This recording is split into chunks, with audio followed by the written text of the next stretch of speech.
moving on to the true star of the show. The reason we are all here today. Yes. Nemi. Yes. A.k.a. Nemesis. But you have to be friends to be able to call him Nemi. Just Exactly. saying. So, Mr. Nemesis to you. Yes.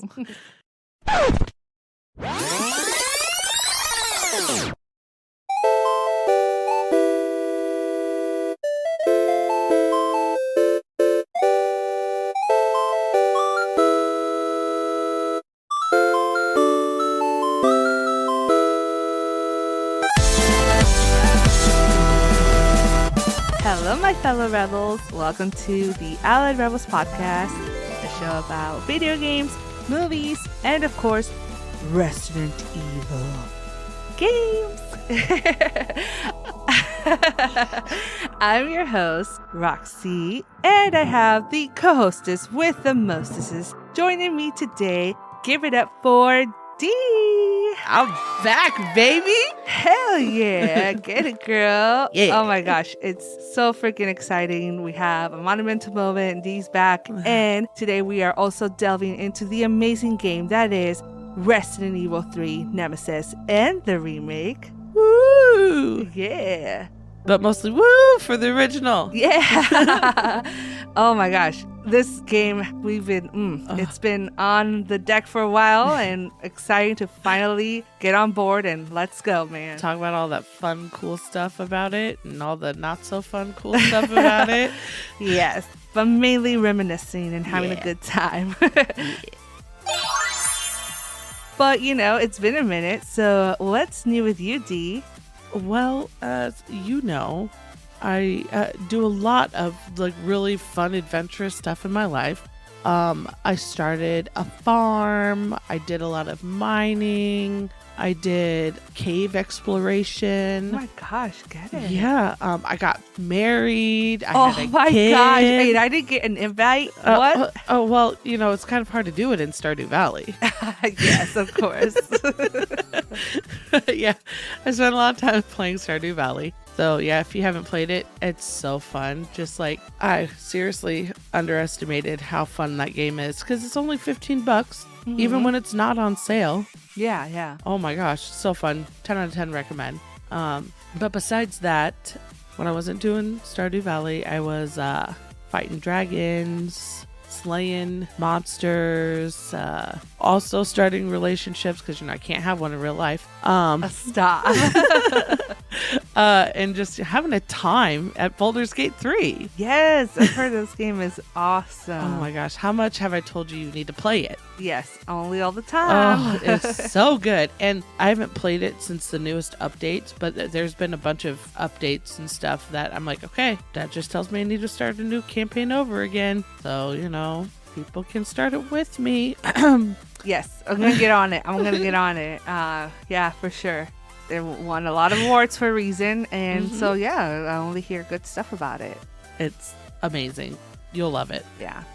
So, enough about my escapades in the digital world. What are you up to, Roxy? I like that, your digital escapades. I like that. Well, I've also been doing some digital escapades myself. Stop! Tell me. Just been going through the zombie apocalypse, trying to survive and everything, having a grand old time with Dead Island, which Nico and I finally finished. So that's great. You and I have played it a bunch, but he's never played it. So we finished that, and that's because we want to play Dead Island 2, which you said was an awesome game. Yes, it is. We gotta get on that. We're gonna start Control because we finished playing Alan Wake, American Nightmare. Then it's Control, then Alan Wake 2. And honestly, though, the thing that's been the biggest time suck, if you will, but I want to really call it just having a good time and just, I've been playing a lot of Pal World. So, and I know you're gonna get on it eventually, but Dee's having some issues over here. Yes. I just hear about how awesome it sounds and all this stuff, and I really want to play it, but stuff just keeps getting in the way. Yeah, I know. You and Microsoft need to talk it out because you need to play. I think it's just because they know I'm mostly either a PC or a PlayStation player, so it's get fucked. You don't use an Xbox. Like, I don't know. But anyway, tell me about your Pal World experience. It's been really great. I love it. Mainly, like, Nico and I have an island, and then we did start one with a friend. And I have one for my own. So the last couple of days I've been playing mine, and it's so fun. Like, it's really fun with other people, but even by yourself, it's still fun. I'm big on, like, the building and all that. I like organizing, decorating, so I definitely been on my own island, but definitely taking the time to put things like a certain way and all that. And I don't know, man. Some people have made some amazing things, and I'm like, oh, I can't wait, because that's literally stuff I want to do. I'm like, I want to do that, and so I can't wait because it's gonna be great. So exciting. Yeah, I'm looking forward to seeing what you're doing, so I can like come in from not being able to play it to all of a sudden go to your island and just see this mansion you have built. Well, it's gonna be a little while for that, but yeah. I mean, that's essentially where I want to get. So, and yeah, we can eventually play on yours, and Yeah. oh my gosh, it's gonna be great. It's gonna be great. I'm excited. I can't wait. Yeah, and just still figuring out what my favorite pals are so that I can have them with me and level them up the most. So I like to rotate through a lot, though. I have about 10 that I really like that I want to rotate throughout and level them up as I go. But How many can you have with you at once? in your party, you can have 5 at a time. Okay. So It's it's not bad. cool, though. Top Yeah. 10. Yeah. Rotate them and get them all leveled up. Yeah. Yeah. But it's a blasty. I can't wait for you to finally play it, get your hands on it, and just delve in that world. I'm So, excited. Yeah.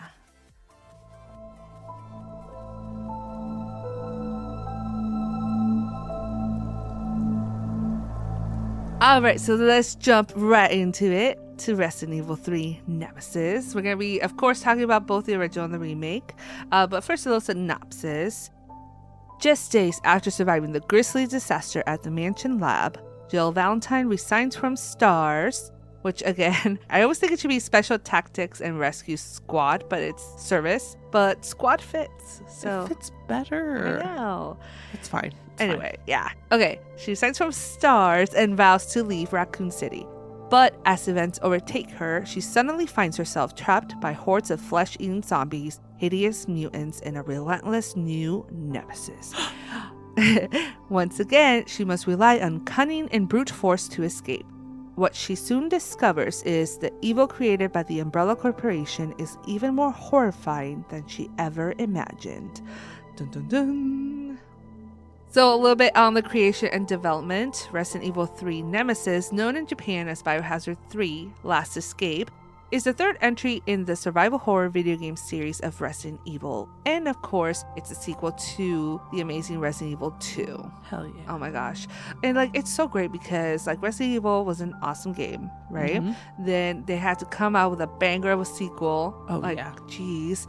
And then they did not have to go hard, but they fucking did. Oh, yeah, they and did. then they're like, you want it again? All right, let's go. And then we got, another banger. It's like the best trio ever, dude. It is. And then Code Veronica right after that, too. Yeah, it's so underrated. So underrated. Because it was so good. It was. Storytelling, gameplay. Anyway, it's about Resident Evil 3. It's for another episode. Yeah. But back into Resident Evil 3, the game's storyline is divided into 2 parts. The first half taking place 24 hours before the events of Resident Evil 2, while the second half occurs 2 days after. Through this, the game expands upon the settings of the events of the T-virus outbreak in Racoon City, and it provides a conclusion to the fate of the city and its infected population. That's why I love this game so much, is how, it expands further on the story. And I think it's so cool that Resident Evil 2 is sandwiched into Resident Evil 3. It's just so awesome. I just love how they made that. Yeah, I love Resident Evil 3, like, fills in all the gaps that Resident Evil 2 had. It goes and explains further into detail why Racoon City ended up the way it was. It explains exactly what Claire and Leon came into, because you're just like, what the fuck? All right, let's survive. But it really explains it more. So it's awesome. Love it. The original game was released on PlayStation, the original PlayStation, in 1999. Back in the day. Back in the day. But it was also ported to Windows, Dreamcast, and GameCube, Windows is what we played it on most of the time. We did. And I did own it on the GameCube. And Yep. I wish I still had that version, but some bitch stole it. Bad karma to you, bitch. Mhm. Anyway, I love that. Don't fuck with Resident Evil, okay? Do not. Yeah, no. The Windows one, I still have it though. It's scratch as fuck, but I'm sure it still works. It did back then. But I just don't have a driver for it now. Like, I don't even know if you could play it. honestly, I know that makes you sad, but it's at least a beautiful relic. Okay. Yes. Wipe a tear away in its beauty. However, the Resident Evil 3 remake, or Biohazard 3 in Japan, is a remake to the OG, and it was released on PlayStation 4, Windows, Xbox One in April 2020, which was a time for all of us. Gosh. Forever ago, and yet it was just yesterday. Yep. I was just talking about it yesterday, how like, the year of COVID was very long, and then like we blinked and it's 4 years later. Wait, what happened? Wow. Yeah, seriously. But anyway, it also came out on the Amazon Luna, PlayStation 5, Xbox X series, you know what I'm saying, in June 2022, with Nintendo Switch Cloud version being released in November 2022. But as in the OG, players control the former elite Jillian Valentine, also Mr. Carlos Oliveira, as they attempt to find the vaccine and escape from the city during the viral outbreak, which was kind of intense, guys. I'm just saying. It was hella intense. It was so awesome, though. Yes, it was. But both games are both third-person perspective and requires the players to solve some puzzles. We'll get to that. And defeat monsters while being pursued by a creature called Nemi, aka Nemesis. Yes. So, yeah, when it comes to the puzzles, like, obviously the classic Resident Evil, definitely the original had way more than the remake. That's why you brought that up. But yeah, we'll get a little bit more into it later. Yeah. But going back to the original, Resident Evil 3 was developed by Capcom and produced by Shinji Mikami, who had directed the original Resident Evil and produced Resident Evil 2. After Resident Evil 2 was released, Capcom was working on multiple Resident Evil projects, with Hideki Kamiya directing what was planned to be the next main installment. This said game would take place on a cruise ship and would involve Hunk attempting to bring back a sample of the G-Virus. That game sounds a little familiar. A little bit. Just saying. It's a revelation. Oh, I was just going to say that. You got it. You got it. I love it. But yeah, anyway, Revelations. Revelations, baby. We'll get to that game in a while. Eventually, yes. However, Capcom canceled this project after Sony announced the PlayStation 2, claiming that its development would not be completed before the PlayStation 2's launch. Bunch of slackers, I tell you what. That's just excuses to me. Exactly. No, I'm just kidding. Just kidding. Because Capcom did not want fans to wait for a new Resident Evil on PlayStation, it promoted one of its side projects as the third main game, while Kamiya's team moved on to Resident Evil 4. So that makes me a little sad because, I mean, that's the thing. I will say this. I love that Resident Evil 3, even though it was kind of like a side thought, it was just so great. And I just like that it was still so well done that it's definitely considered, obviously, it is a main entry in the franchise. It just sucks that, they kind of like it's treated it like that, like a little afterthought. And it just sucks that it was treated the same way for the remake. Anyway, I'm just saying, it literally happened all over again. It could have been so much better. It was still fantastic, but yeah, so sad. You could just tell that there was other stuff that was more important, which is a shame. Resident Evil 3 Nemesis was also developed concurrently with Resident Evil Code Veronica and was originally conceived as a spin-off featuring a different protagonist. It was designed to have a more action-oriented gameplay than its predecessors and features a larger number of enemies for the player to defeat. It also introduces Nemesis, a creature that periodically pursues the player throughout the game, and that was inspired by the T-1000 Terminator from the 1991 film Terminator 2: Judgment Day. According to Mikami, I wanted to introduce a new kind of fear into the game, a persistent feeling of paranoia. The Nemesis brings that on in spades. When it disappears after the first confrontation, you live in constant dread of the next attack. The idea is to make you feel like you're being stalked. And oh my gosh, my. that is like just the best thing and the scariest thing ever Uh-huh. at the same time.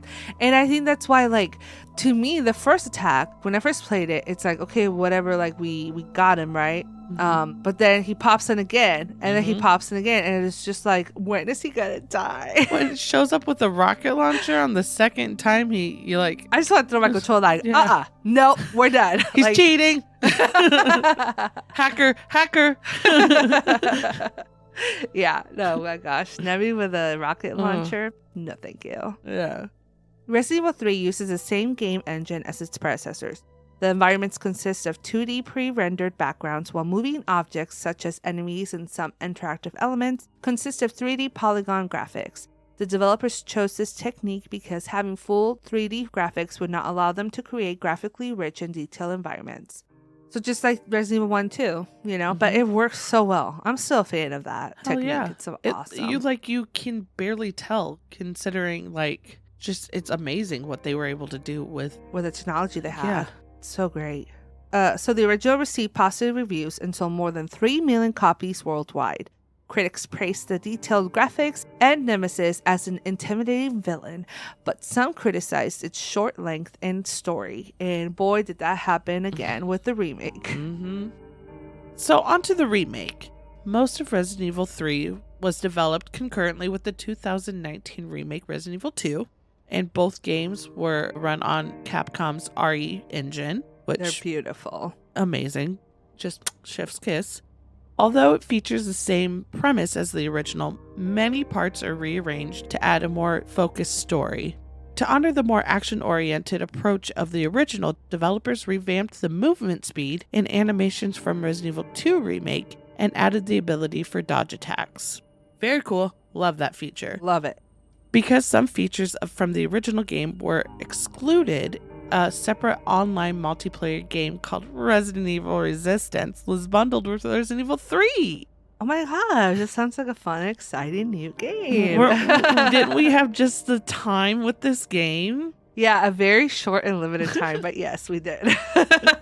Unfortunately, it just did not pan out like I think they wanted it to. No, it should have been more focused on the actual game. I agree. And not a way to make more money off of people. Also, here's an idea. Why not, come out with a Mercenaries game? Because the original had that and it was fucking fabulous.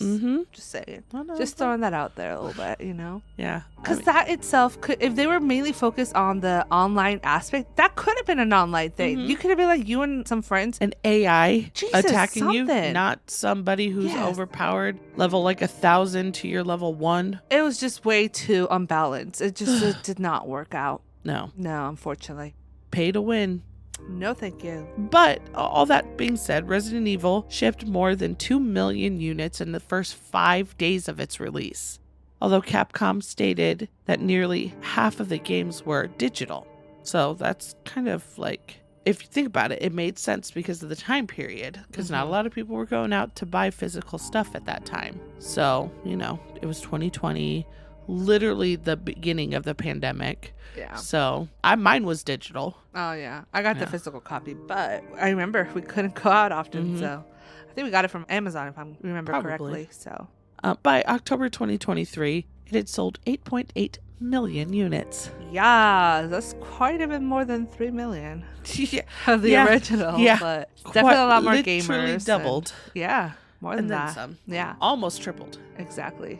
That's pretty fabulous. So let's move on to the characters. Let's start off with Jillian, or Jill Valentine, of course. As we mentioned before, she is a member of S.T.A.R.S, a special task force in the Racoon City Police Department, and she is a specialist in disarming explosive traps and lockpicking. She trained with the U.S. Delta Force, so she's a badass. Cheerful and independent, Jill has a strong sense of justice. Props a Scorpio or a Libra, I'm just saying. Though she has a healthy emotional side, she is a talented woman with a strong will and excellent judgment. And one of my favorite quotes, "You want stars? I'll give you stars." And that's another gripe for me.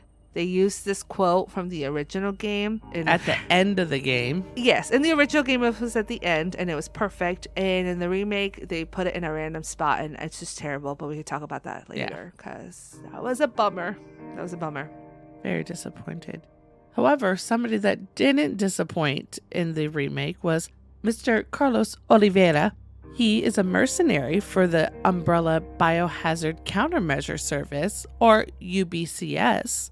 He held the rank of corporal and served in the Delta Platoon as rear security for the Alpha Squad. Got it, Carlos. Yes, and in the original, super, super young, but in the remake, he looks to be like late 20s, early 30s. Yeah, a little bit more seasoned for sure.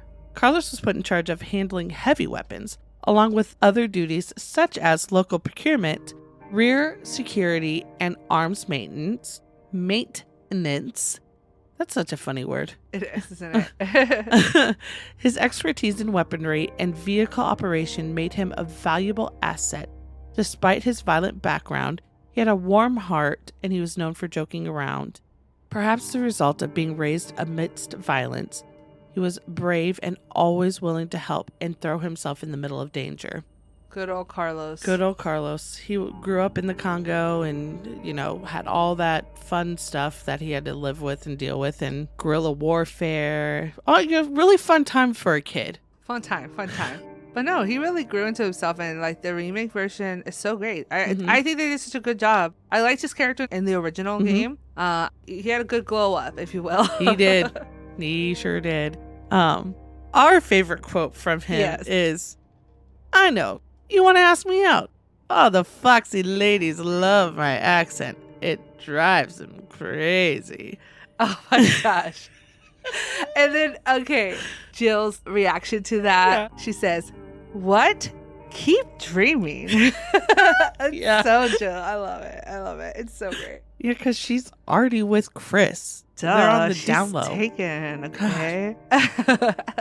But also because the original, he was like a kid. Yeah. He seemed like so young. Yeah, he was 21. She was like 23, 24. Yeah, he was just a little baby to her. So, she's not cradle robber like other people. Yeah. Yeah, those people who like younger men.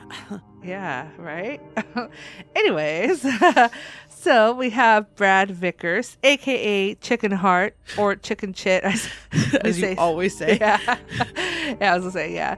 He was in charge of chemical protection and served as the S.T.A.R.S Alpha Team's helicopter pilot. Brad wasn't much of a fighter, obviously. He was known to get nervous and run away at the first sign of danger. And one of his quotes is, "Listen, he's coming for us. We're both gonna die. You'll see. He's after S.T.A.R.S members. There's no escape." That was really good for you. Yeah. I'm not the best at, what's it called? Imitations, but I try. So I want to like Brad. I go back and forth because sometimes I'm like, "Oh, you're such a piece of shit," and then sometimes I'm like, I feel so bad for him because what would I do? If anything, I'd probably be more like him. I don't have the training that like Jill and everybody else does, and I'd be fucking terrified. So I need to have some compassion because I'd be the same. Yeah. Do you remember explaining to you? Yeah, well, in the original game, he was kind of a douchebag, but in the remake, he kind of makes up for it and is helping Jill with all the inside stuff with, and you're like, yeah, I still hate him. I want to like him because, he did want to, especially the remake. I do think they did him better in the remake. He definitely tried to help out more. Maybe not with physical stuff, but for sure with intel. That's a big help, He was behind the scenes. He was their mole in the RPD when everybody else was either quit or let go. Yeah, this was after the mansion incident. But yeah. Next is Mikhail Victor. Love that name. Always love saying Mikhail. Commander for the UBCS Delta Platoon, assigned to almost said wreak havoc. Well, assigned to Racoon City to help save civilians from monsters that now inhabit it. So, I wonder who put those monsters there, though, in the first place. I don't know. What's going on? It's a real head scratcher. Nobody really knows. Yeah, it's interesting. Fascinating. Originally from St. Petersburg, Russia, he served in the Red Army as a lieutenant before joining his wife's guerrilla force and participating in race liberation wars in neighboring countries until he was eventually arrested by the Russian army and convicted for acts of terrorism. So he had a little bit of a past, okay? A little bit of a past. Everyone does, okay? But we grow and we move on. No, but that's the whole thing. As we'll see, the people that Umbrella recruited were all people that were in jail. Basically tell them, hey, this is your get out of free jail card. You just have to come work for us. Don't ask what you're doing. Just do it. Just do it. Don't ask questions. Okay? All right. It's all good. It's all good here. We're all friends. Yeah. So, Mikhail's one of our favorite quotes from him is, "Get off my train, shitbird." And that's his last words to Nemesis before sacrificing himself with an explosion. That's in the remake. But in the original, you lose. And just... I know. I love that so much, too. It's just like, it's so Mikhail to just be like, in 2 words, he can say, like, go fuck yourself, you know? So great. It's so great. You get a lot from Mikhail, and just like feeling his sense that he was always trying to do what he thought was right. Like, you know, he was in the Red Army, then he realized that was wrong, and he went to go do the liberation stuff, but got in trouble. And the only reason he got out was so he could go save other people. So, like, I love Mikhail. Me too. He was a good guy. We also have this guy, Nikolai Zinoviev, commander of the UBCS, Delta Platoon assigned to clean up Racoon City. However, Nikolai has also been given some specific secret instructions to carry out. Secret. Including gathering battle and medical data for the BOWs under development, which is essentially Umbrella's true aim. Of course it is. He's a big poopy head. I'm sorry I was so harsh. Yeah, that is a little out of pocket. I'm sorry. G? A little out of pocket. Sorry. He's originally from Moscow, where he served in the Russian army. Over the years, he completed and survived several top-secret missions, and during the Cold War, he took part in a number of political assassinations and insurgency operations. He is a very upstanding citizen, let me tell you. But due to the secretive nature of these missions, much of his history is shrouded in mystery. Some people might say he's a good person. I wouldn't, but... Some. Yeah, you're right. Umbrella. Yeah. There's some people, yeah. They're people too. You're right. Yeah. Shitty people, but people. Yeah. I love that. Umbrella. Oh boy. But yeah, one of his quotes is, "There's a price tag for everything, even letting the world burn." In this, you know, he's saying to Jill, of course, you know, a very nice pickup line, if you will. So yeah, he's quite the character, and I really hate him. I hate him, and I want him to die. Yeah, pretty much. I really do, actually. Yeah. Yes. In case you didn't pick up on it, I didn't actually mean he's a good person. That was a little joke. That was a joke, okay? Next up on our roster is Tyrell Patrick. Well, I almost feel like his name should have been Patrick Tyrell. Tyrell sounds like a better last name. It does. But a former soldier in the French Foreign Legion, he became a member of Unit A of the UBSC to avoid a life sentence, there we go again, for selling weapons on the black market, which were used for mass genocide. Ooh, it's a no-no, Tyrell. Come on now. Yeah. Who knows? Maybe he didn't know what it was going for. That's true. True. Maybe. We don't know all of his past, yeah. So, you know. But he is French, so probably not. No, I'm kidding. Those people. Oh, those Frenchies. Nah, you cool. Yeah, we're good. So his quote, he's got 2 again. "Sometimes it's easy to forget one's loyalty, just like that traitor." That was from the original Resident Evil. Because I remember us debating, was he in the original? We went back and forth. Yeah, he is. For a very short time. Yes. Yeah. And obviously, the traitor he's talking about, we already know who it is. The good person. Nikolai. And his quote from the remake, ballsy motherfucker. Tyrell was talking about Carlos. Yeah, but boy, does Carlos got some on him. He's got quite the pair. Cojones. Mucho cojones. Grandes.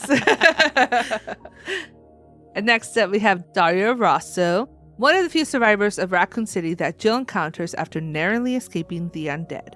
The panic-stricken man is at his wit's end as he fears for his safety. Unfortunately, this grief has made him very stubborn in cooperating with Jill and locks himself away in the back of a trailer in the warehouse. One of his only quotes is, "No, I'm not going anywhere. I'd rather starve to death in here than be eaten by one of those undead monsters. Now leave me alone." Gosh, he was so annoying to me because she was literally just trying to help him. And I guess, I don't know. His family died and he's, grieving, I guess. But I just lost my daughter out there. And his voice is all yeah, crackling. Yeah. I was like, yeah, I get it. But don't you want to survive for them for them to live on through you? I don't know. So you can tell their story. So, whatever. I think that's what they want you to do. And I don't know. I think you'd want that for them. Yeah. Would you want your daughter to give up if you died? Exactly. I don't know. Anyway, unfortunately, spoiler alert, he didn't make it. What? No. Sorry. Oh. You're really rooting for him, weren't you? I was. Okay, guys.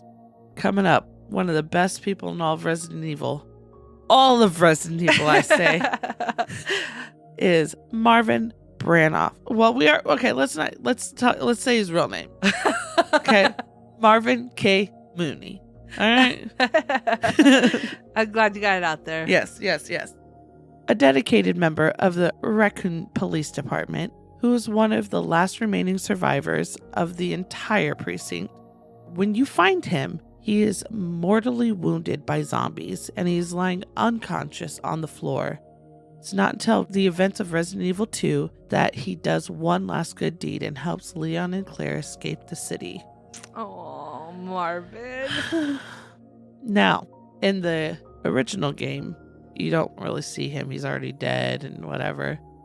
But in this game, in the remake, you get to see him, and his quote is, "Come on, man, not you too," talking to Brad, about to shoot him, and he goes, "Sorry." And zombie Brad goes, "Sorry." And he pauses, and that's when Brad gets him. Oh, it's just because he's such a good guy. He thought maybe for one split second, maybe he wasn't infected and he's saw his friend and it's hard to shoot your friend if they're, I don't know. That's just so hard. That just speaks to the volumes of how, what a great person he is. Yeah. Oh, and man. You remember in the remake, he says something about not trusting anybody because...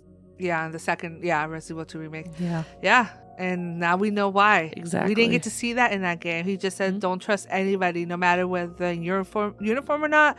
Don't trust them. Oh my gosh. I broke my heart. I literally cried the first time I played. I was like, not Marvin. Fuck you, Brad. And that's why we hate Brad. Coming around full circle. Yep.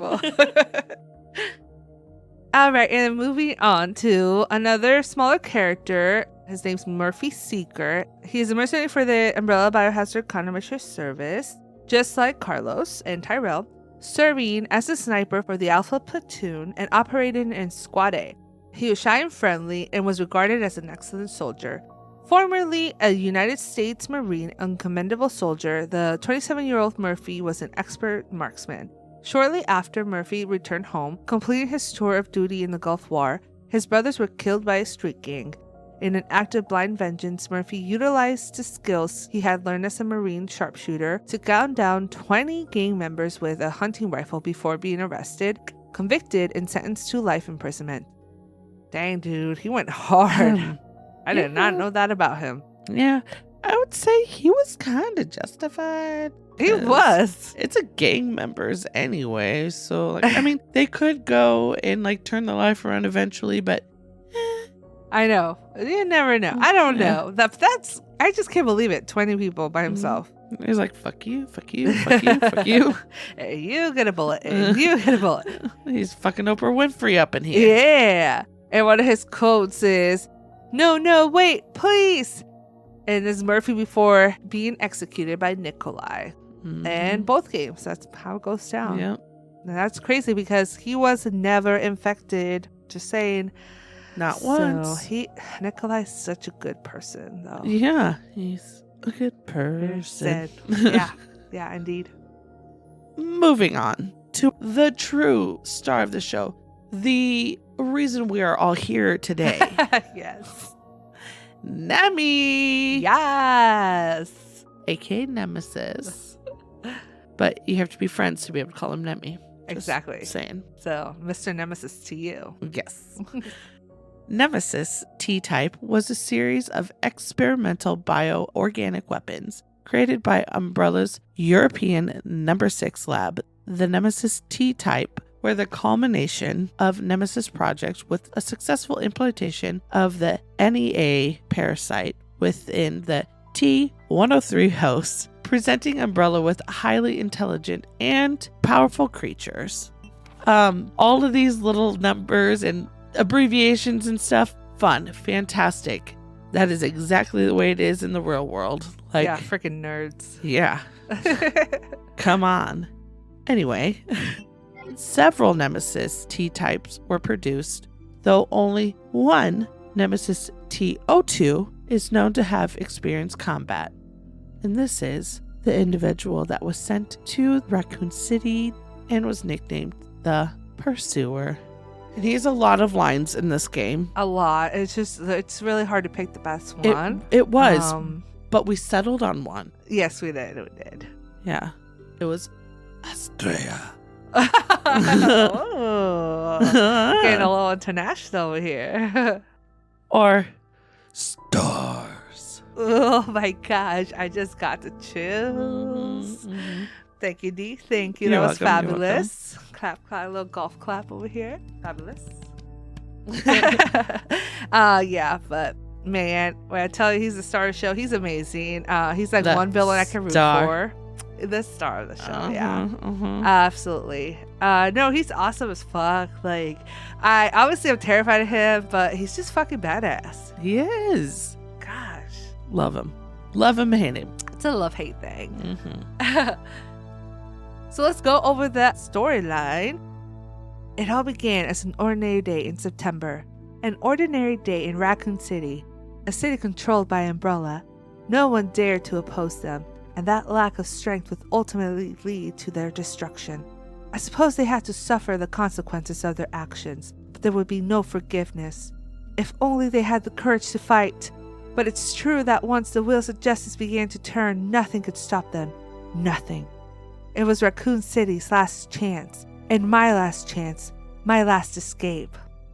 And that was Jill Valentine, that prologue. Oh, it's so good. Never fucking skip it when you're playing the game, when you're starting it off. Don't even fucking dare skip it. Pay your respects. Exactly. So we're going to break it down with the original.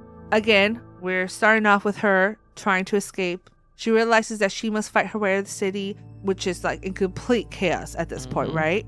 After almost being eaten in her initial escape attempt on September 27th, she makes her way into a warehouse where she encounters Dario Rosso, and they wait it out for another day before she finally gives up on waiting for a rescue party. And of course, as we know, Dario refuses to leave and locks himself up in the warehouse container. And she's like, I gotta get the fuck out. This is my story. I'm out. Let's fucking go. So by chance, she stumbles upon her fellow S.T.A.R.S member, Brad Vickers, and she saves him from a zombie attack. He warns her of an unknown threat and tells her they won't make it out because he's after S.T.A.R.S members. There's no escape. So Jill heads to the police station, searching for a way out of the city. At this point, Brad runs to the station after her, warning her to run. However, he is then overpowered and killed by the threat he mentioned previously, the Nemesis T-type. Yeah, Chris didn't train him. No, he was not trained at all for this. No. Let me tell you. It's pretty violent. Let's just say. Yeah. It's really fucking violent. Yeah. But it's like I wish that this is how it would have been in the remake too, because to me, it's such an impactful moment where you meet him. Like, you know, he's fucking here for you. He's not fucking around. He has one job and he's gonna do it. Yeah. Like, he's gonna kill anything in its way. And damn, that shit was scary. That was literally one of the best ways to be introduced to such a badass villain that early on in the game. Oh, it was so awesome. Chills. Absolutely. So after escaping this lovely creature 2 times at the RPD office, she hears an emergency radio transmission coming in the S.T.A.R.S office. When she goes up there, she comes across the source. It is the mercenary known as Mr. Carlos, and he says he's working for Umbrella's bio countermeasure service. Jill, of course, doesn't trust him because, I mean, hello, Umbrella. Yeah. After surviving another encounter with Nemi, she talks to Carlos. They go try to do an escape plan on this nice little cozy train. That's where she gets to meet Mikhail and Nikolai and find out that they're one of only a couple survivors left from the UBCS, which is shocking considering how well trained a lot of the people who are in the UBCS are. But that's neither here nor there, because they have to figure out how to get across the town to the clock tower. You also find out that Mikhail is very injured on the tram and can't really do much to help out. It was never quite said how he was injured, but we do know he wasn't bitten, because if he was, Nikolai would have put 2 in the head, 1 in the heart. You know, 2 in the heart, 1 in the head. Either way, he would have been dead. Yeah. So Jill and Carlos find out that they have to find, materials to get the tram running. And of course, Nemi feels left out, so he wants to come say hi to them. Hey guys, what's up? Once they get it running, he jumps on the train because he doesn't want to miss it. And Mikhail ultimately sacrifices himself because he wants to make sure that they get the job done and that they do save as many people as they can, causing an explosion as they're on their way to the clock tower. Once they get to the clock tower, they are able to call in a helicopter to rescue them. You're all sunshine and rainbows. You think the game is about to end. They You're even play some end music. Yep. Like, oh yeah, this is great. It's like, finally over. Yeah. And I'm like, this is hella short. What the hell? But don't worry, because Nemi comes back with a rocket launcher and just shoots down the helicopter. Gotcha, bitch. But during that fight, Jill becomes infected with the T-virus. And Carlos takes her to the chapel, but not to get married because that's Chris's job. Remember that we always sing, going to the chapel and we're gonna get married. I get signed, dude. That was so fun. Oh, yeah. So later that week, on October 1st, Carlos heads to a nearby hospital to find a way to cure Jill's infection. Carlos encounters another UBCS member who happens to be Tyrell, and he is shot by Nikolai, revealing him as a traitor. Ooh, gotcha, bitch. I got you on camera. In 1998, they had those all the way around. Very easily hidden. Hey, at the lab and the hospitals, they did. Yes, they did. They did. Nikolai then tries to open a safe booby-trapped with explosives, making you think that he's dead. After creating a T-virus vaccine from the Umbrella machinery and samples, Carlos is back to Jill to, hook her up. Unaware of what Nikolai has been doing while he was preparing the sample, he is surprised to find that C4 plastic explosives have been planted around the hospital. However, he manages to escape the building before it's completely destroyed.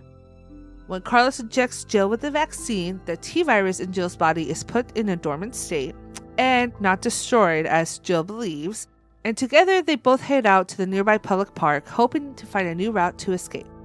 Jill finds a small hut in the Racoon City cemetery with a secret room, which is being used as a base of operations for the supervisors. The body of an operator is found nearby with a bullet in his head, indicating that Nikolai has beaten them there, though Jill still at this point is unaware of his treachery. There, she reads a file that explains to the supervisors that Umbrella cannot lobby for more time any longer, and that Racoon City would be destroyed in a missile attack. Jill leaves, and as soon as she does, a message is sent through the radio system telling the deceased operator that the mission has been terminated and that all survivors are to return to base. Nikolai then reveals himself to Jill and prepares to kill her, but a gravedigger, thankfully, comes from below and makes Nikolai leave in a hurry. Jill manages to kill the giant worm and discovers a route to a factory, which turns out to be a waste disposal factory, of course, for none other than Umbrella. She and Carlos meet up and find out that there's a way out of the city, a helipad with a chopper on it. They are boss to bounce. They say, let's blow this popsicle stand. GTFO. Yep. Without realizing it, Jill stumbles into a waste processing room and gets locked in there with none other than Nemi. Ooh, 7 minutes in terror. Right? In hell? Because, I mean, you're around, like, waste. Yeah. It's not just, like, chemical waste. There's other waste in there, too. So, ooh. Yeah. She ends up fighting him, getting the key card to escape, just in the nick of time before Nemesis' body is released into a pit containing corrosive acid. Oh, that's lovely. No big deal. Jill probably could have swam out of that. No, It's no fine. problem. She's like Superwoman. It's fine. Yeah, she's super cop, as Carlos says in the remake. Yep. However, depending on the choices you made before you reach the facility, the chopper can either be piloted by Carlos or Nikolai beats him to it. If Nikolai steals it, he and Jill exchange words before he taunts them and leaves them. But the players can choose to destroy the helicopter or attempt to negotiate with Nikolai. Either way, they won't be leaving with the helicopter because Nikolai's a douchebag and won't let you know. Plus, you should never attempt to negotiate with a terrorist. Exactly. Just kill him. Yeah. Anyway, no. Moving on. I agree. Yeah. But as Jill heads to the helipad, the radar receiver she picks up earlier alerts her to the approaching missile. And at this point, the player only has 15 minutes to escape. 15 minutes seems like a very long time for a Resident Evil game. But all the bullshit you gotta go through Yeah. in that 15 minutes is, like I said, bullshit. Yep. She encounters Nemesis again, has to push in a bunch of batteries, has to make a railgun work, has to fight Nemesis, kill Nemesis, and try to get back up to the top where the helicopter is. And if you do it correctly, Jill and Carlos both reach the helipad. And as the sun is rising over the city, another helicopter will land to rescue them, piloted by Mr. Barry Burton. Barry Burton. Hell yeah. The city's final fate is resolved at the game's finale. The U.S. government, after hearing the unsuccessful efforts to avert the T virus infestation, completely destroys Racoon City with a thermobaric missile strike. Mm-hmm. Yep. So that was the original game. Mm-hmm. Very intense. Very fucking intense. It's fucking fabulous. It's amazing. But the remake, it's also great. They changed some stuff up. The story begins with a live-action CGI opening cutscene of news reports flooding in about the outbreak in Racoon City, while Umbrella scientists finish work on their latest project, the Nemesis. After the opening title sequence, the pod containing the Nemesis within can be seen being loaded onto a chopper. Oh my gosh. Get in the chopper. Yeah. I love this part. I will say this is one of those like, oh, this was a great like change. I just thought it was so great. And it looks so fucking real too. Right. Well, I mean, they have live action, but it was just so great. It was just so great. Afterwards, we pay into Jill Valentine, who experiences a nightmare where she closes the window and stumbles into her bathroom. She shuts off the faucet of the sink, only to see blood splatter into the sink. When she looks up, she sees herself beginning to transform and recoils in terror into the darkness. When she emerges into the light, she sees that she is physically transformed into a zombie. Knowing she has little time left, she picks up a nearby handgun, presses the barrel to her temple, and fires before waking up.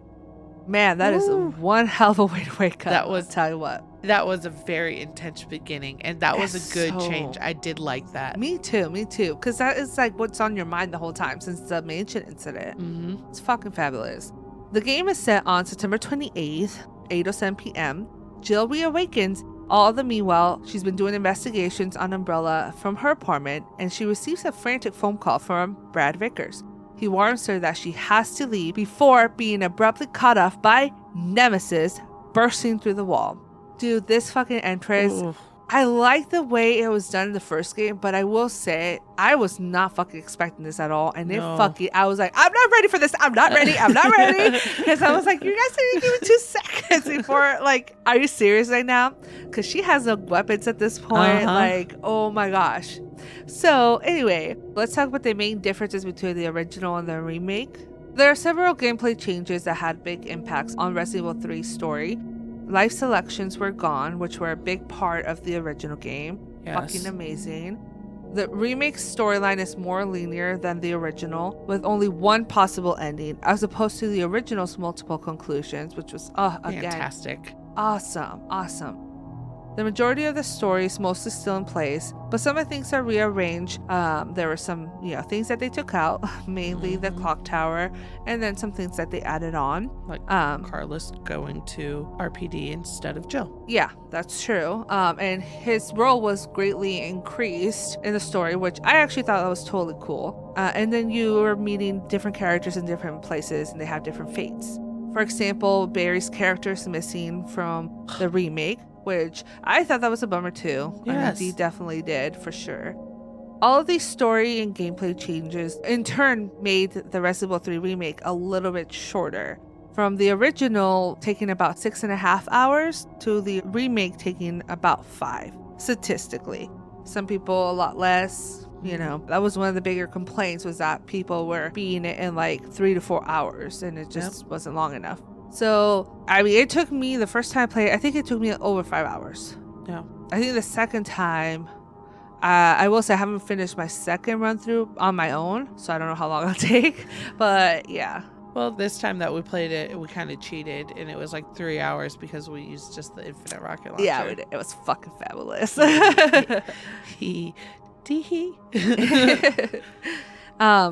So the main part that was taken out was the clock tower. They also took out the graveyard area, the park area, and the city hall. Yep. The game storytelling and the dialogue were expanded significantly. In particular, Carlos has a more prominent role, which again, I think that was a good move. The original game's multiple endings and life choices, which affect how the story unfolds, were entirely removed in favor for a more focused story. Again, I guess this is what they were planning for. This is what they were, like, the idea they were going with. But I just feel like it's such a missed opportunity to have all these things there. It would have been so great. You could have made it work, and you could have done it because you did it before, and it worked really well. And I didn't think any story was missing in the original game. You found out everything. You learned everything. I mean, yeah, it needed an update. Yeah. But I do think they took a little bit too much out. And Yes. if anything, I think that they could have expanded on more. I think a really cool option would have been to make Carlos a playable character the whole time. Like, we could have 2 storylines. That would have been awesome. That would have been freaking awesome. Yeah. There's so much playability, like, that way, What he was experiencing before he runs into Jill would have been all the stuff he did. Yeah. That would have been awesome. Hint, hint. Capcom. Listen up, people. Additionally, the Mercenaries Operation Mad Jackal mode, which involves the player trying to escape the city within a time limit, was excluded from the remake. It was just such a fun thing to do. And also, if, your aim with that game too was like you were working up to get like certain guns and like unlimited ammo on things and like a rocket launcher. So we played a lot of that. Yes, we did. Because we ended up unlocking everything. Gosh, that was amazing. And you would only earn like a couple hundred every once in a while. Like when we first started and you didn't really know how, like what to do, who to expect. I remember the first time I beat it with Nikolai, I was just like, how did I do that? Oh how my gosh. in the world? Nikolai only has a freaking knife. He has a gun. Oh, he did? So he does. He has one gun, no extra bullets. He has a knife, he has a blue herb, and 3 first aid sprays. So it was a lot of dodging and running and, avoiding people. It's literally just like run it to the end, yeah. And it was, oh my gosh, And I swear you run into Nemi more in his for some reason. It feels like it, but I'm sure it's not. It just feels that way, like you said. It's fucking intense. So fucking intense. Yeah. And at the same time, I don't feel bad when you die as Nikolai, but you know. The first couple times I just let him die to different, like to zombie, then to the hunter, then to just let each of them get a little piece of him. Yeah. But we did also want to win. And, because you did get more points with Nikolai just simply because of the harder weapons that he had. It was harder mode, basically. Because Carlos was the easiest. Yeah. It was fun as fuck because we had a lot of guns, more ammo, and all that. And he's fucking Carlos, so duh. But Mikhail, he had the rocket launcher. That's true. So I think we played with him and Carlos the most, to be honest. But he did not have a lot of health. That's true. It makes sense. Yeah. Because he dies. What? No. Although Capcom decided to omit the mercenaries, they did come out with Resistance, that separate online multiplayer game. And again, I personally did not think it was a good choice. Dee also didn't like it. Nope. It was just a missed opportunity, I think. Had so much potential. That too. Could have done so much different. Could have made that essentially a remake of Outbreak. Oh gosh, I love Outbreak. Huge missed opportunity. I agree. But there were some really cool new features, such as over-the-shoulder third-person camera. Fucking love it. They had obviously improved graphics, lighting, character models. Only slightly. Just a little bit. More playtime as Carlos, of course. Jill had better dodgeability, and there was some cool weapon mod customization. You had a flashlight you could toggle on and off, which I love doing that. You had the option to restart from the autosave or checkpoint after death, so that was cool. Yes. Not that we experienced it, but No. There's a different version of Nemesis, which we'll get into that in a little minute. Also, Nemesis can slide and jump while in pursuit, which, excuse me, somebody went to the gym. Someone's working out. He also has his flamethrower, and he can transform zombies with his tentacle, give them the hentai treatment, and basically turn them into Plaga's zombies from Resident Evil 4, which fucking phenomenal. And they have the collectibles in here, and in this game it's the Charlie doll bobblehead. I still haven't found all of them, so in my playthroughs. I think I finally did, and it took forever, but awesome. They also have an infinite item shop with infinite ammo, weapons, and skins, and other useful items, and they carry throughout the playthroughs, which is fucking awesome. And they have the assisted, standard, hardcore, nightmare, and inferno difficulty modes, which I'm ready for that inferno, baby. We got that unlimited ammo. Fuck yeah. Okay, some removed features. They, for some reason, took out the fixed camera angles. What was that about? They took out most of the puzzles, which made the game amazing. Yeah, I miss the puzzles, but yeah. I get it if you but that's what Resident Evil is, or at least was back then. It's fine. Change can happen, I guess. There was also no Gravedigger, aka the giant worm boss fight. Nowhere to be seen. There was no giant spiders, which doesn't make sense because in Resident Evil 2, there is giant spiders, and they just take them out, even though they're in the city. So crazy. Nobody exterminated them, so where were they? We feel Nemesis shows up less in the remake because there's less opportunities, and they took away the life selection choice.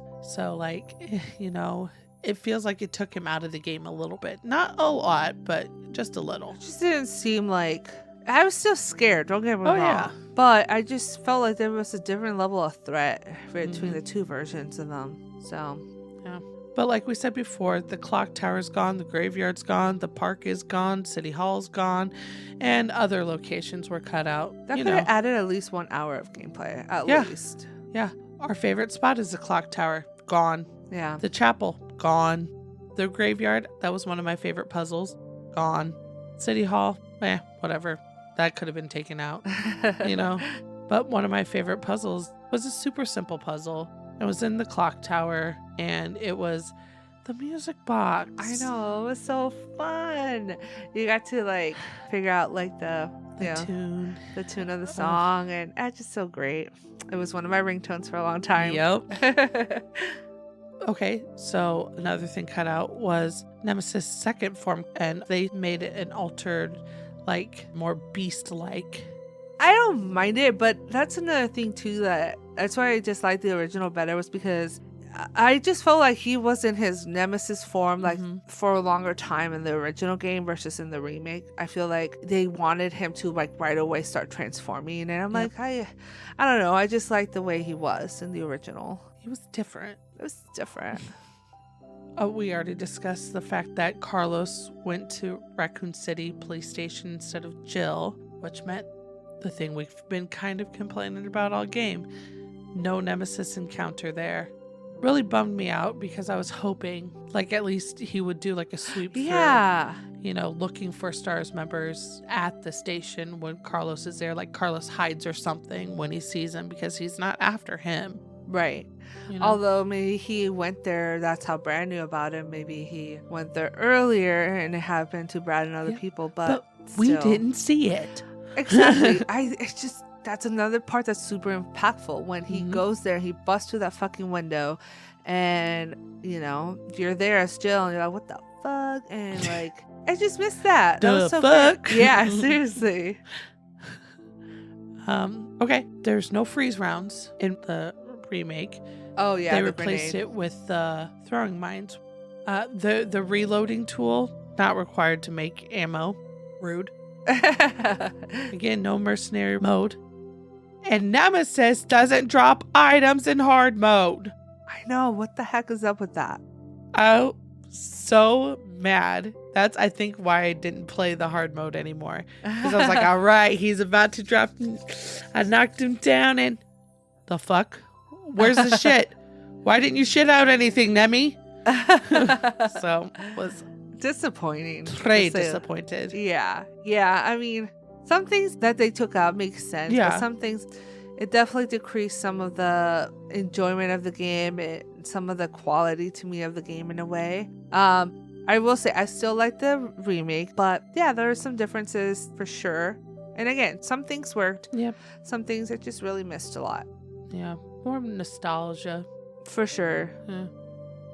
All right, so some more cool gameplay and mechanics. With the original Resident Evil 3, they introduced the 180-degree spin action. Allows you to like swiftly turn and dip out of there. I fucking love that action, like quick action. As well as the dodge move. Really fucking useful. Really love it. And then it was also the first game in the franchise where the player can go up the stairs without having to push a button on the controller. Yes. Fucking amazing. I love that. So great. Another thing that they did for the original was the making of ammunition, which was fucking awesome too, because I definitely felt less ammo starved in this game than in the other games. So this was really cool. They had a little handbook. It told you how to make like different certain types of ammo, which we always saved all of ours for the Magnum. C for Magnum. C. Yeah. And yeah, it was, I liked that a lot. Another feature was that you could also attack certain objects in the environment, such as the oil drums. You can explode them. And that was fucking awesome because, especially Dee, she's really good at like timing it around and having the zombies or Nemi gather around the drum before blowing it up. That's really great. It also added randomization to the gameplay. Fucking phenomenal. It just adds to the gameplay because some of the items like the ammo, medicine, and weapons would be in a different location every freaking gameplay, and it was so great. I just love that. It just feels like a new game every time to me in a way, because everything would be different. And I would, I take time now. I mean, back then we played it so often that we knew everything usually, right? But you still be a little surprised to be like, oh, okay, it's this game. Oh, shit, it wasn't there. Like, but I just think that's so great. I did like it. However, when you get the Magnum first versus the grenade launcher, because although in the original, I did like the grenade launcher, I will say. It was still powerful enough to be useful. Yeah. But yeah, I just thought that was such a cool thing about it. And I do wish that the games now, like the new runs, the remakes, would do that.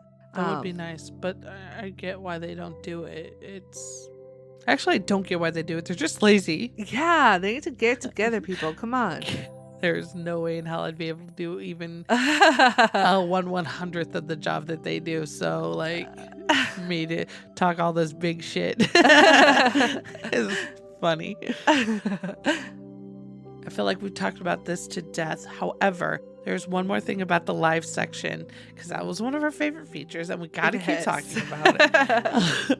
Is when you're choosing the live selection, you do have a very short amount of time to actually choose. And so if you don't choose, it will choose it for you, and you probably will not be happy with the results it chooses. God, yeah. So, like, you know, it kind of makes you be a better decision maker, like, quicker. In a way, yeah. I just didn't learn, I guess, my lesson. But, you know, yeah, it does. It's essentially should. Yeah. So that's just all the little bit of thing I had left to say about the live selection, okay? It's just such a good one. It's such a good feature. It's so amazing. And it's a choose your own adventure. Yeah, pretty much. And it's just wish that would have been something they added on and implemented it on the new one. But so just to quickly go over the weapons, you have your knife, you know, basic weapon, does the job sometimes. Like the time where I had infinite health and I just stabbed Nemi, and then I got the wild hair up my ass to try it without infinite health. Died so many times, but then the time that I finally did it, it was like, oh my god, oh my god, oh my god, I did it. That's awesome. Yeah. I remember that. Yeah, I was gonna say you were there because we were both like jumping up and down, and your mom yelling at us. And, good times. Oh, good times. Yeah. Then, you know, we had our handguns that are various ones throughout the game, assault rifles, and then the gun that every Resident Evil fan loves, the Magnum. This one was more like a revolver Magnum, and it's kind of a nod to Mr. Barry Burton because that's his baby. Yeah, that's his gun. And then, you know, there's a rocket launcher just lying around Racoon City at this part. I wish. Yeah, right. But they do have the grenade launcher. That's they do. Around. Yeah. The mine thrower that I was talking about earlier. Gatling gun's not really available unless you buy it, but that's okay. It's still fun to use. Yeah. And then we got that big ass railgun that you kill Nemi with at the end. Yeah, can you imagine carrying that around throughout the city? Just, okay, hold on, wait a second, just lugging it around. It's got to charge. The batteries have to connect. Hold on. I'm not ready for this. Back up. I said back up. And you whip out your Magnum. Don't make me use this, I swear, because I only have a couple bullets. Do not make me use this. Do not make me waste it. Yeah. In the remake, they introduced sub-weapons, which are the survival knife, combat knife, hand grenade, and the flash grenade, which before used to think the flash grenade was useless, and then realized what it was used for is to kill like the Las Palagas and all. So you know, you live and you learn. Okay? You do. And then you get flash grenades. Yeah, exactly. And no, yeah, I'm a big fucking fan of these sub weapons. I'm so glad that this is a thing now, like with all the games. I think it's so great. I love it. If I could have infinite amount of those, right, I would just be like, and you get one, and you get one, like every 5 seconds. Mouth. Here's for your mouth. Yep. Up in your mouth. Just pop one in. Good boy. And then healing. Typical Resident Evil style healing. Red, blue, green herbs. You mix them all together, you get poop. Yep. You know, you get your big steaming pile of poop. Some people will say it's marijuana. No, it's poop. Get it together. But it's healing. It's healing, yeah. And then there's the first aid sprays, which in the original game you start with the trio, and then you can refill that so it doesn't take up too much space, which is actually phenomenal. Takes one slot, and that's fucking awesome. Fucking awesome. So let's go into some of the enemies that we see. On both of the games, obviously, we have our zombies.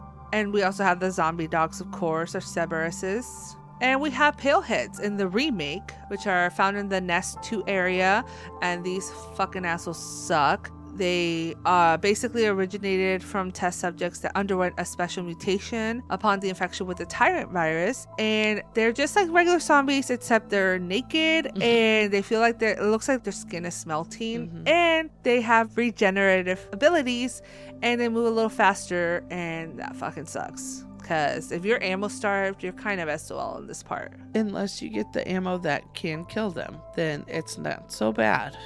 True. However, if you don't have the ammo that kills them, Or just get a rocket launcher. Yeah, or just get the rocket launcher. Problem solved. Costs $5, guys. Yeah, no big deal. We have the crows, which are only in the original. And then in both the games, we have the drained Nemesis, which are those things that, impregnated Jill.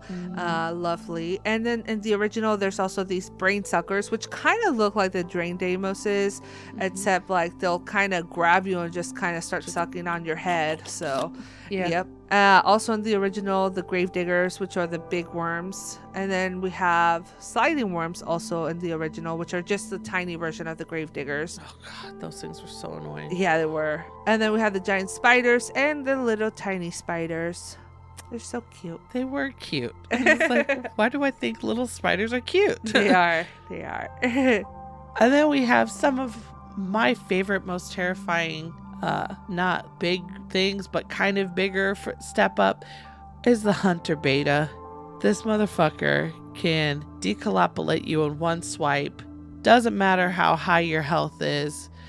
Oh, terrifying. Just knowing that, sometimes I freak out and I need to pause for a minute. Hold on.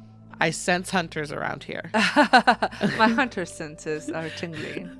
Gosh, I still remember the first playthrough of Resident Evil with Jill just like being decapitated in that one room, and you're like, I'm like, what? And you're like, yep, it happens. I'm like, no, what? And I think we didn't save for a while before then too. Yeah. So it was devastating. Yes. And then we have another type of hunter, the Hunter Gamma, a frog-like hunter. It still has the claws and stuff, but these motherfuckers can swallow you. They literally pick you up and swallow you. So any hunter is scarifying. Okay? And you don't want to fuck with them. You can try to dodge them, but it's hard as fuck. And then we have Nikolai. Have you heard of him? He's that good person, right? Yeah. A good person. Yep. In the original, you don't really face Nikolai. You don't really do a battle with him. There's a lot of words that are exchanged, but not any, fights. Right. And it's the same as the remake. You don't really fight him. You talk to him a lot. You do talk to him more, I believe, in the remake than you do the original. Yeah. But somehow, some way, they made me hate Nikolai even more in the remake. They did a good job on that, I guess. Yeah. Definitely made him more into a villain. Yeah. And then, of course, we have the best enemy, frenemy, if you will, in the game, Nemesis. So he's a BOW that was the result of an advanced research conducted by the Umbrella European Office, as we stated before. He's probably one of the fucking best that came out of there. So Nemesis was an attempt to create a tyrant with radically improved intelligence, allowing it to follow orders and handle complex weaponry, which boy howdy did he ever. Yeah, he did. A BOW parasite was produced called the NE Alpha, which was injected into the ordinary mass-produced tyrant's spinal cord on a cellular level, whereupon it began to feed on the T-virus and used it to spread throughout the entire system. This new breed of tyrant deployed into Racoon City and was programmed with the instructions of finding and disposing of the remaining S.T.A.R.S team members, Jill Valentine and Brad Vickers.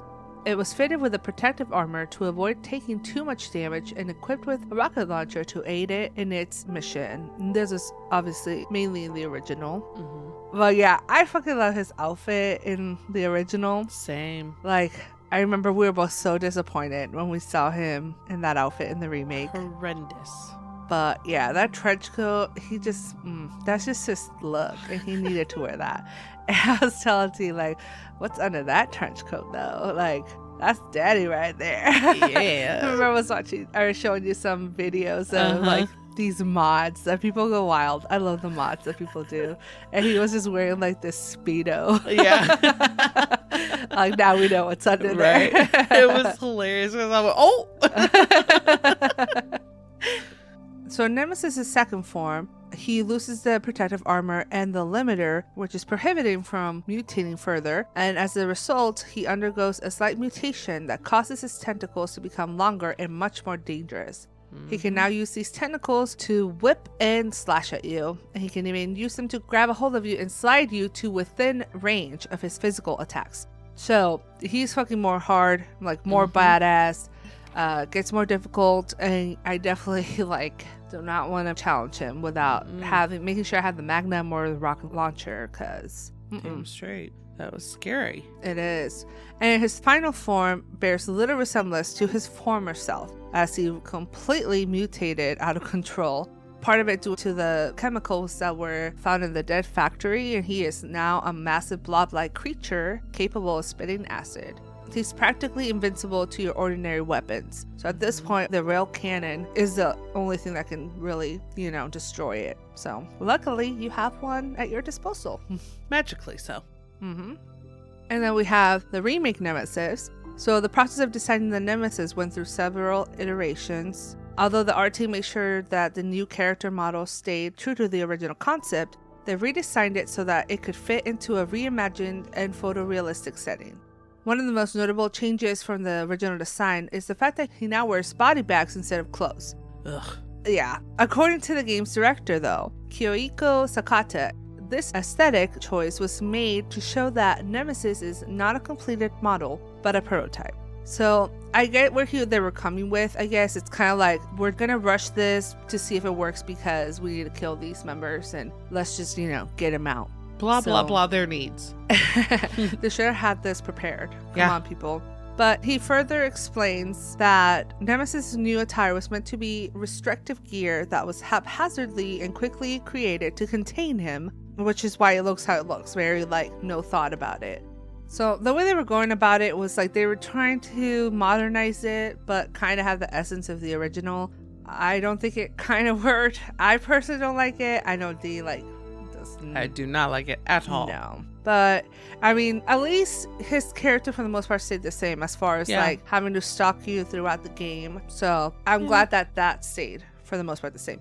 I do think, like we were saying earlier, that he wasn't really around that much. I feel like there was two major moments where you saw him, where you encountered him, and then it was the part where he turned into that animal. Yeah. And then I'm like, I just feel like it was different. Yeah. Disappointing. Yeah. But anyway, let's talk about the differences in his form and his abilities versus the original. In his first form, he's extremely fast like he was before, but he is also bigger. He is much taller in the remake than he is in the original game. And he has the ability to dodge your gunfire, which is very rude. It was. The first time he did that, I was like, oh, hell no. He just yeeted. Yeeted. So rude. And we already talked about the fact that he was covered in body bags. And just his look about him, he only, brought out the tentacle a couple times. But he had the ability to create the super zombies this time around. And basically, he did it the way he killed Brad in the original game. He just shoves his tentacle right down your throat. There you go. Super zombie.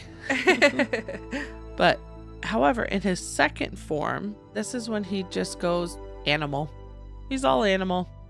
He's super feral, faster. He's running on all fours. He jumps on you, he bites you, he stalks you like a prey, he pounces on you, just all the things. All the things. And it's not fun. It's fun for him. It's not fun for us. It's still scary. I don't like this form necessarily. No. It's not, okay, I'll take that back. I just wish it would have happened a little bit later. I feel like we didn't get a lot of time with the original Nemesis.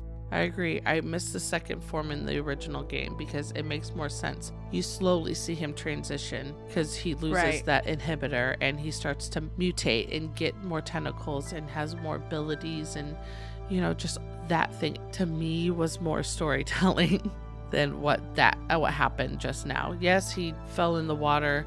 Bitch can't even swim. Oh gosh, that line. Yeah. And then all of a sudden he's mutated into a giant wolf. Like, not wolf, but you know what I mean. Yeah. Creature. Yeah. And then his third form happens after you fight Nemesis in the circular ring. Essentially, they make a boxing ring for you in the chemicals area, and zombies come out and you shoot him and stuff. And he's in that form while you're fighting him. And then Carlos saves you with the crane and raises you up just as chemicals start flooding that area, and it causes him to turn into the big blob that we saw at the end. So he's slightly bigger this time though. Yep. He takes an entire room up, and it's kind of just icky and gross. Pretty much. So let's move on to some of the unlockables that they had in the game. The original, we had some outfits that you can unlock. They had her normal casual outfit. She has the iconic blue tube top with the black skirt and some brown boots. Classic. And she has a little white hoodie too at some point. Yeah, around her waist. Yeah, I love that. You can unlock a bike rider outfit. It's black leather suit with a red belt. Sounds pretty snazzy. And then you have their S.T.A.R.S uniform. The blue shirt with the shoulder pads. Classic, with the little beret. Love it. And then she has a white disco suit, which I don't remember what it looks like. A white disco suit. Get it. And then a blue police shirt and a dark blue shorts, which I also don't remember this outfit. And then they have a costume based on Dino Crisis's Regina. So I do remember this outfit. So that's pretty cool. And then they do have some epilogues, which I like that. I miss that type of stuff. Me too. That they don't really do. They had something sort of similar to that in the remake. They had like an end scene that was like 2 seconds long. Right. But yeah, the epilogues were really cool. It was different scenes, and depending on what ending you got, that's what you got. Different epilogues. It was so cool. So cool. Well, in the remake, you get to unlock Jill Star's gear. You earn a recovery coin, which is a coin that you have to hold on your person, but it slowly regains health. You have a defense coin, which makes you harder to hurt. You have an assault coin, which, again, you have to hold both of those on your person, but you cause more damage with the assault one. Then we have a crafting companion, which you craft different items in the game. You have the S.T.A.R.S Field Combat Manual, which tells you how to do certain things. You have a lockpick. You have a bolt cutter, hip pouches, and then the hot dogger. I love that. Samurai Edge, the Raiden. And then you can unlock the infinite handgun ammo, the infinite assault rifle, and the infinite rocket launcher. Oh, hell yeah, baby. Hell yeah. Oh, man, let me tell you, the time that we played together, it was fabulous. A blast. It's like, literally. Yeah, I'm not scared of you. I just walk and boom, boom, boom. I got infinite ammo, baby. You remember what I did to him in the Charlie head area? Oh, yes. Oh my gosh, there's this part, like kind of on the way down to the donut shop, and there's like this little what's it called, like a little median type thing. There's like flowers and there's like a railing, and she would go around it, and he like follow her, and then she'd stop, go the other way, then he'd stop and go the other way too, and it would go on and on and on, and then eventually he like got fed up and like did a little power launch out into like somewhere, like Batman style, just like Gatling gun, and then like she walked around a little bit, and then 2 seconds later, boom, baby, right in front of her. Oh my gosh. I will say, as much as we do kind of shit a little bit on the remake, that shit was like badass. I like that. Me too. Not expecting that. No, it was so fun. It was hilarious. We were dying laughing while I was doing it too. And he was just so pissed too. He was. You could tell. He was just like, just goddamn it, just stay on one side. Yeah. The funny thing is, like, he could totally just climb over and like just grab you. He could totally just reach over too. Yeah. That's like, how tall he is. Tentacles. Yeah. Like just boop right on your head. Bandersnatcher. Yeah, Bandersnatcher style, exactly. That was before his time. It's true. So, It was before his time. All right, so let's go over 10 best parts of both games. And this is according to Game Rant. Number 10, they gave it to the remake and they had better gunplay. I agree. Yeah, I was gonna say, because the fact that you can like update or what's it called, customize the weapons as far as like adding, they get stronger. Yeah, I agree. Yep. And number 9 went to the original for better level design. Totally agree with this. Oh yeah, absolutely. The original game was just a masterpiece. It was. It was so great. Number 8 went to the remake for better art direction. Which I think we're talking about just the way, the art design, everything. It's a beautiful game. Oh, I yeah. love it. It's great. Great lighting, great shadows, great dynamics. It's just, it is really good. Yeah. And then 7 goes to the original for mercenary mode. Of course. 1000% agree. Absolutely. I wish they would have done it for the remake. I wish I would have seen the remake Carlos and Mikhail be able to play with him that way, I don't want to play with Carlos. I what? know So who stop saying that? So number 6 went to the remake for the better shop. So that one's debatable for me. Yeah, you think so? Yeah, just because I like the simplicity of the original game. Just earn your money through the mercenaries and buy the stuff there. Yeah. Do you agree? I do, actually. I agree with you. The fact that you would just play the mercenaries game in order to unlock all this stuff that you could get on the shop. So yeah, I mean, I will say I'm a little impatient, so I do like the option of being able to like monetarily provide that for myself. But Yeah, I can see that. Yeah, but maybe they mean like more options as far as like because they have that hot dagger. Dogga. Yeah, Hot dogga. But yeah, I see. In a way, yes, it is better, but in another way, it's not because I said so. No. And who can argue with that? Right. Yeah. Number 5 goes to the original because it has more costumes, baby. Yes. It has a ton more costumes. Yeah, I agree with you. I think, I like the costumes. I think they're super fun.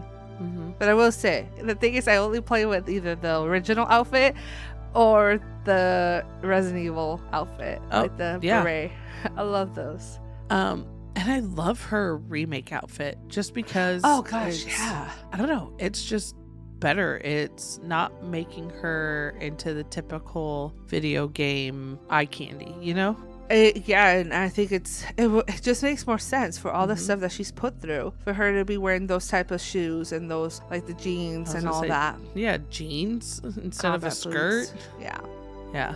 Again, that outfit is iconic, but I definitely want to say that the remake does make a little bit more sense. Yeah. For number 4, this went to the remake for better writing. I think it's certain things. Yes, I can see it. Okay. Yes. Yeah. I do think it's definitely more polished, but I wish, again, we're talking about the things that we liked that they took out. I just wish they could have fitted that in somehow. So I agree. I think, yes, the writing is better in the remake, but that's only because of time. That's true too. The time it's come out, at that time, that stuff was totally acceptable. Like, it's a little cheese to it, but it was still like, So yeah. Number 3 goes to original, and you cannot argue that it doesn't make sense because it makes all the sense. Nemesis is actually scary. Yes. Oh my gosh, 100,000%. Absolutely, the original is scarier. Yeah, terrifying. You remember we were just playing the original, and I ran out thinking, oh, he's not going to be here because we did this one selection. And all of a sudden he comes charging at me and like pins me in a corner and I just get bashed to death. Do you remember that? Yes. Woo! That was intense. He does not fuck around. No. And the original, like, it's so fucking scary. And I wonder too, like, back in the day, when you come off of Resident Evil 2 and you're used to Mr. X and granted, he's scary as fuck, but Mhm. he doesn't charge at you. He doesn't go at you with a weapon. And to come off of this, all of a sudden, he's like, all right, square up, bitch. We're going. Like, let's go. And, knock you the fuck out. Oh, my God. I did not sign up for that shit. And then you have to try to get up and you're like, Bitch, I know you just got knocked out by this 600-pound creature with a rocket launcher to the head. Like, get up. Pick yourself up. quit being lazy. Yeah. Oh my gosh, it's amazing. But yeah, number 2 goes to the remake for a great companion piece to Resident Evil 2, the remake. Agreed. I mean, Yeah. absolutely, it totally fits in with the remake. Yeah, it's great. Interweaves it a little bit better. Yeah. Yeah, I for agree. sure. Like, it shows the part that happened to Marvin K. Mooney, and it definitely, they did a better job. It's more Yes. cohesive. And then lastly, number 1. And you've heard us repeatedly talk about it already. And we feel very validated and vindicated with their decision. Is the live selection. Fuck yes, dude. Oh. Seriously. I'm so glad other people agree with us because they're right for once. No. They know what it feels like to be us. Yes. Geniuses. Absolutely, dude. I love that. That was so great. That's such a good choice, and I wish they could have done it in the remake. Me too. I loved it. It was one of my favorite parts. Whenever it came up, I'm like, Right. oh my gosh, so excited. What are we gonna do today? Let's Right. mix it up. Like, it was so fun to do all these different types of, Mhm. like, you know. Remember, we used to keep Yeah. notes on which one we chose so we could see what ending we would probably get. Yep. Oh, so fun. I mean, yeah, that was totally back in the day before going to the internet to Yep. look up for these, like, hacks and all that. So it was fun. Yep. Oh my gosh. So, like, some of my favorite parts of the game are, like, just stories. I remember the first time we played it together, you didn't tell me anything. You made me play most of it. Like, I know you played a lot of it too, but I feel like you definitely made me play the jump scare parts. And you would just be like, oh, here you go. And you would tell me, and then all of a sudden, and then you just, yes. It is, indubitably. Yes. Like, you're such a turd. I hate you right now so much. Yeah, it was fun because, well, with you, I chose different options too with than what I did with my sister because I played with my sister for the first time. And it was just such a different experience. I didn't know exactly when he would come out, but like you just got a sense of when he would. And you did not pick up on that until like we were in the waste area. And you went, I know what you're doing, or something like that. Yes, that's true too. I didn't know at first. Yeah. Like that she was strategically making me play the parts where Nemi would come out. And yeah, it was amazing. It was good times. Terrifying, but Yes. good times. And then we have so many like just inside jokes between the two of us about Resident Evil 3. Like that area between the restaurant and the gas station. We always say like Nemi's gonna be standing there practicing saying stars different ways. Yeah. Like wearing a tutu and like doing like little dances. Because he's so bored standing there waiting for us, you know? Yeah, it was just so fun. Like he'd like be like frolicking like a ballerina and go stars. And then he like, we'd walk in, we're like, huh? And he'd go, Stars. yeah, and we're like, yeah, no, I can't unsee that. Nemi. Right. Sorry, you don't You're good job, buddy. Yeah, you're a softie. We know it deep down. Oh, I had another one. I forgot. There's just so many though. Yeah. Like, well, this last time that we played the original, we couldn't figure out the choices that you had to make in order for Carlos to say our favorite line. Uh-huh. So we had to try it a bunch of different ways for her, her to find, or for him to finally say that, because he has to be in a good mood. Uh-huh. And I think she's actually a little bit angrier in that part. Yes, she is. Versus in the other way, when he doesn't say that, he's a little bit angrier and she's a little bit more calm. So it's interesting. I like it a lot. Yeah. The think about it. Think about it. That's another thing we say a lot. Yeah. Think about it. Think about it. Because depending on how he says it, it's just great. I love it. Yeah. You could join us if you want to, or something like that. Yeah. Think about it. Or Yeah. look, you can join us if you want to. Think about it. Yeah. It's just like, Okay, bipolar Carlos. But then again, so is Jill, so... Yeah. But see, that's what I love. Depending on what you do, what happens, what they go through, they'll be upset or they'll be like more happier about whatever. And just love that. It was so fucking brilliant for the time. It was. So fucking brilliant. And if they could have just added that to the remake, again, if they could have added the mercenaries mode, like I said earlier, I would have loved it if you could have played as Carlos the whole time. Like, I think it would be phenomenal to see a side of that part of like a little bit deeper into what the UBCS went through, like as far as like, I don't know, just stuff that we didn't get to see as Jill. Right before, right before. Like, I also would have loved to see like the beginning of the whole chaos, right? As how far it as like slowly starts, which I will say we get to see it in Outbreak for the most part. Yeah, we do. So that was awesome. And Outbreak, I want a remake of that too, baby. Me too. We're not selfish at all. No, not at all. No. I think other people would like it too, though. I think Especially it was a well-received game. Multiplayer. Oh my gosh, yeah. You go through it. It's a multiplayer online. You can play with your friends. The AI can generate it just like Left 4 Dead. You know, it is not impossible to do. No. Just make it with Racoon City. Like, make it make sense. Exactly.